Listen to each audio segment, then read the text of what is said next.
Peace, what's up? This is Jarrell with Quantum Light Consciousness. Today we're going to talk about 5 reasons why being an empath is a strength. And we're going to go through that list while we're sitting outside here, enjoying the nice fresh weather. That'll just record a video today because I kind of hear people just talking about empath and kind of just like congruently using that word, kind of like synonymous with the word victim. It's not in the least. Being an empath is actually a very, very powerful thing, especially when you own it and you step into that. So, yeah, that's just what we're going to cover today. Hope you guys enjoy. So, one of the main reasons why being an empath is a strength is because you can heal yourself. You have that innate capacity to feel deeply into your soul, into your actual fiber of being, through the physical space-time, and you can feel and you can see with your own vibration. The deeper you feel, you realize that you're kind of just like a cosmic antenna here on Earth, just like, vibrating at, the frequency of the universe. And at that frequency, that core frequency, that's you. And when you can hit those points of total and complete resonance, you can heal yourself inside out. You could totally change the molecules and genetic makeup of what was bestowed upon you, what was handed down from you, from past incarnations, from your parents, from your siblings, from whoever, and you can heal it and totally supersede any type of negative frequency, any type of negative programming, any type of negative consciousness that's fired at you or was indoctrinated onto you. So that's very important to know that you can heal yourself, no matter what, because you are creator, you are God, you're the God force within. And when you tap into that, it's a very, very, very powerful thing. Because all beings come from one source, and that one source is love. And when you tap into that infinite space of unified consciousness, of the unified field of love, that's when things start to become a lot more higher in frequency, and just understanding that you are, the term I am that I am, that's a very important, basis to go off of. You know what you are and you know what you are not, and you can identify the frequencies that you're not, and you can override them, supersede them with your own frequency of who you are, just knowing that as yourself, as love. So that's very important. That's something that I like to kind of just like circulate through my system, just healing frequencies of love, whether it's golden light, whether it's platinum light, whether it's pink light of compassion, use those as flames without, with that modality, just circulating them through my system and being one with my own presence. So the second reason why being an empath is a strength is because you can hold space for others to heal themselves. That's kind of like one of the reasons why I started this whole blog, is to kind of just get people to understand their true innate physics of their bodies and their minds and their souls, from their spirit, and get inside themselves so they can heal themselves. So this entire Quantum Light Consciousness blog is kind of like a movement for that, for people to wake up and for people to see that they have the power within themselves to heal themselves. So when you work on yourself, you're providing space, that vibrational frequency, kind of for people to step into their own power and for them to see themselves in light of you, for who they are. Not saying you get on like a pedestal and you kind of go and start shouting at people, telling them what to do or whatnot. It's nothing like that. It's just knowing that you have the capacity to heal yourself, and you know what it feels like to be you, and you kind of just want to share that with others, and if you've ever been around a person who's very balanced, who's very personal, and who's very emotionally sustained, and who's very emotionally disciplined, how kind of like just kind of feels like when you're around that person, it's a lot easier to be yourself because they're not judging. They're just themselves, They're just taking themselves as is from inside, and they take whoever's around them as they are from inside. So you can really hold a space for others to be able to just feel themselves, who they are, and they begin to heal, They begin to be able to heal. Even people who are sick, if you have a family member who's sick and you know how to heal yourself, you kind of just, you have the knowledge to be able to forward them the tools and the expertise that they would need to heal themselves if they wanted to. It's kind of like, you lead a horse to water, but you can't make him drink. It also depends on the level of consciousness and awareness and willingness of the people who are around you. Number 3 is you can know how others are feeling. This goes into the vibrational context of how others are feeling just by feeling the energy in your surroundings and in the room, and in differentiation of the energy in your body in relation to somebody, or indifference of somebody who is in a conversation with you or who you are dealing with. A lot of this comes just with, feeling into yourself, knowing your core resonance, and discerning that from the context of the situation, of how the person is acting, how they're moving their body, what they're saying, and the emotions expressed through the look on their face. And a lot of this, I'm going to be honest, a lot of this comes from dream time. A lot of this just comes from working your way through silly, nonsense, ridiculous situations, and just understanding that a lot of stuff doesn't make sense. A lot of stuff just is nonsense, even if you are going through stuff that you wish you didn't have to deal with, but you do have to deal with on a level of, maybe it's a job, or maybe it's a social situation, or maybe it's a family situation, or maybe it's, something with your neighbors. Just something you have to go through, and something you kind of feel like shouldn't be happening, or the way people are acting shouldn't be happening, It's kind of hard to explain, but when you feel that way, this is an extreme level. When you feel that way, it's a lot easier to discern yourself through those situations, because you know that something's up. People are acting strange, and you're not the strange one, and you're just going to feel through those situations. And the strange of those situations, whether in dream time or whether in real life, they could have a monumental effect of increasing your empathic capacity to be able to weave your way through those situations that are more normal and that are more down to earth. Kind of to give an example is, I always think about New York City when I think about strange stuff. You walk down the street and you see all types of stuff and people acting different ways. You don't judge, but it's just you think about it and you're like, I don't know what I would do if I would have to deal with people like that on an everyday situational basis. But in dream time, you do. Sometimes you would literally have to deal with the person who's dressed up as a baby in a diaper on the street. And then in your dream situation, you're like, how do I deal with this? Not discriminating against anybody who does that. I'm just saying that, it's crazy stuff. And when you deal with those situations, nobody can lie to you in real life, because it's that's so extreme. That's so extreme that you're able to kind of just have an automatic BS sensor, and you're able to just really discern and suspect when somebody's even telling a little white lie. You're like, oh well, they probably don't really mean that, And I like to keep it fun on this blog. It's kind of, I like to keep it, I like to mix it up, so don't judge me either.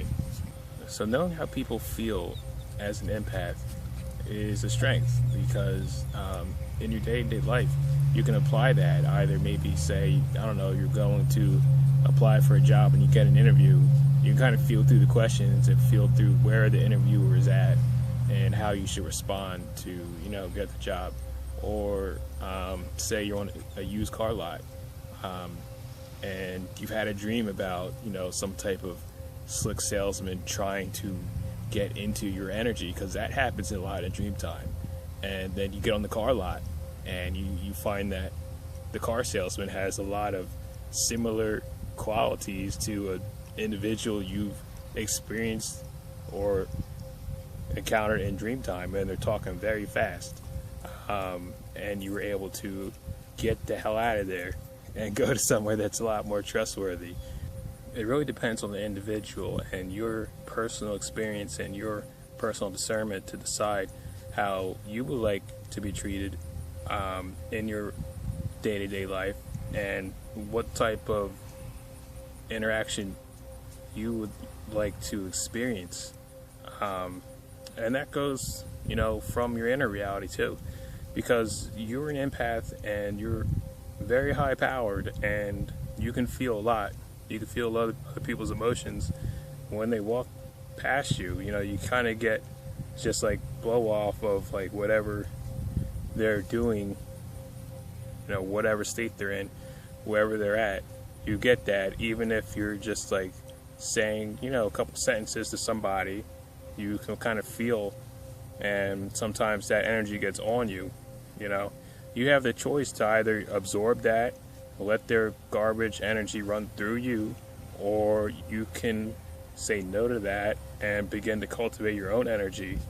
And the way to do that is understanding that because you have that power to be able to feel into other people's energy, whether you like it or not, you can use it to your strength. You can use it to your benefit.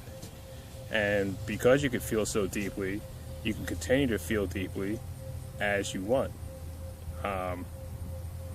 Say you really enjoy doing something.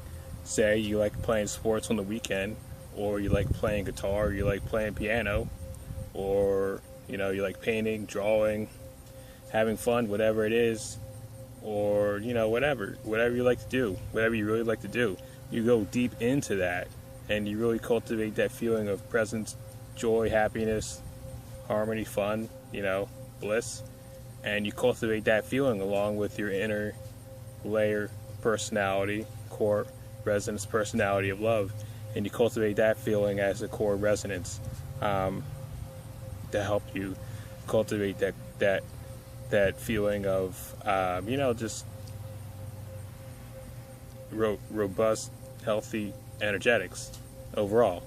That can be a strength. You build up something that a lot of people have kind of turned into something that is a victim mindset, into something that is honestly a strength when you look at it, only because of the state of the world and society now. People don't really pay attention to what they're feeling and what they're thinking, and they kind of just blow it off on each other. You don't have to be a part of that. You can say no, even if you are dealing with people. You say no and you start cultivating your own energy, and you build up your own energy field to the point where somebody could, like we said, they could try and hassle you on the car lot. You don't have to be there. You can go somewhere else, just because the vibration you're getting, and you don't have to be a part of that. And that's it. Number 4 is you can clear spaces and areas. This includes your home, or this includes your inner space. You're such a high power being vibrationally. When you tap into that strength, you're able to move energy through your vessel from your energy body and move vibrational attachments, entities, beings out of your space and force them to leave. This also includes your home. This really depends on how embodied you are as an individual and how you are deep in your own resolve to take back your inner space. Because if you haven't woken up, if you haven't found any attachments on you, or you haven't seen any types of negative technology going on around you, and the stuff you have to use every day, then odds are you haven't completely started to wake up and start to see the level of the consciousness and what the consciousness is going through at this particular time on the planet.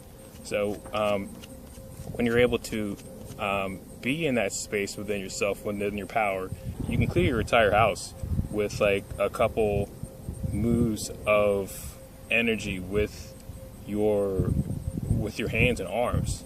If you're in the right place, just spinning your own energy as a force. And this also goes for closing portals. I did a video on that earlier when I first started this channel, so go back and look at that if you want to learn how to do that. But it's very simple, it's very easy. But yeah, that's one of my favorites, just closing portals and clearing spaces where there's been a lot of energy blow off, where somebody has like had an argument, or when you move into a house, there's portals open everywhere. The strangest place I ever closed the portal was in a shower head. Like, when you get inside the shower and you kind of just like, going through your day, either getting ready for the day or whatever, you kind of just zone out and stare at the shower head. That could have a portal opening. When you do that, you're like inadvertently opening a portal. It depends on what you're thinking about.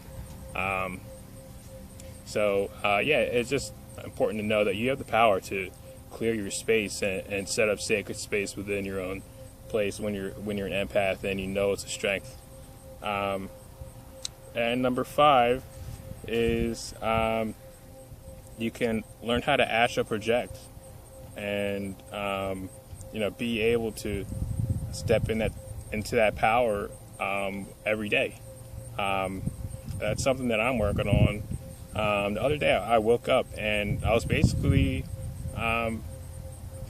it felt like I was on a jetliner, and my third eye was gearing up like a huge jet. Like, have you ever seen a jet and you see like how the wind curls outside the jet wings? It looks like a toroidal field, and that's kind of like what your entire third eye area is. It's like a huge ship.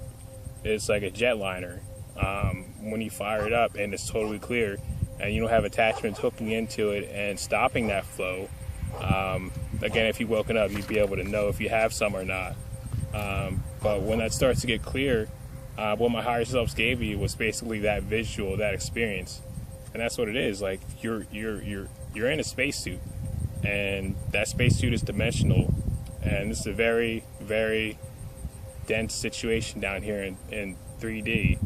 And there's a lot of negative beings trying to attach to things, people, and slow people down and do all types of bullshit. So when you can be able to know that you're able to see and interact multidimensionally, when you apply the physics of space-time and quantum mechanics to your physical vessel, you can literally link into the universe and start to be able to see true sight.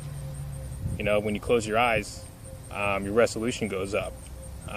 Light starts to fill in your neural synapses, and you're able to discern and view the space you have inside, because the same space you have inside is the same space you have up in the sky. Like, it's the same exact dynamics. Like, no one cares to know about it. Nobody knows. Nobody cares to find out. If you're on the blog, I congratulate you, because this is very important stuff, guys. It's kind of like stuff I'm very passionate about, and I just blast out like on here, on Tumblr, wherever. So keep working on that, and you'll be able to see, if you are practicing astral projection, you'll be able to see that the more you astral project, sometimes you'll wake up like you're astral projecting, and you get up and you close your eyes while you're standing up, and you realize that it's just all hologram. You're standing in a hologram, and you can move energy, you can clear areas, and you can deal with people, kind of like you're walking around in a waking dream, and life becomes like, you become like an embodied, intuitive, etheric person, which is pretty cool. I think that's cool. So that's also what this blog is about, So, if you'd like this video, feel free to like, share, and subscribe. and follow. And if you like a session, I'm available at quantumlight.net. I do intuitive coaching and healing. And thanks so much. I look forward to speaking to you guys soon. Peace.